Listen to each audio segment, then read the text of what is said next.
সাভারে রিপন দাস নামে এক কিশোরকে নির্মমভাবে নির্যাতন করে তার দুটি চোখ নষ্ট করার অভিযোগ উঠেছে সাভার থানা ছাত্রদল নেতা মাহবুব হোসেন সামিরের বিরুদ্ধে। ভুক্তভোগীর পরিবারের দাবি, মারধরের শিকার ওই কিশোর এখন দু চোখে দেখতে পারছেন না। অর্থাভাবে তার সুচিকিৎসা করানো সম্ভব হচ্ছে না। এ ঘটনা প্রকাশ হওয়ার পর সাভার থানা ছাত্রদলের সাধারণ সম্পাদকের পদ থেকে তাকে বহিষ্কার করা হয়। বিষয়টি নিশ্চিত করেছে ঢাকা জেলা উত্তর ছাত্রদলের সভাপতি মোহাম্মদ তমিসউদ্দিন। বলেন, সুনির্দিষ্ট অভিযোগের ভিত্তিতেই কেন্দ্রীয় কমিটি সামিরকে দল থেকে অব্যাহতি দিয়েছে।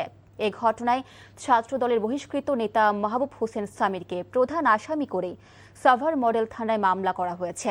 তবে সংবাদ সম্মেলন করে নিজেকে নির্দোষ দাবি করেছেন অভিযুক্ত মাহবুব হোসেন সামির।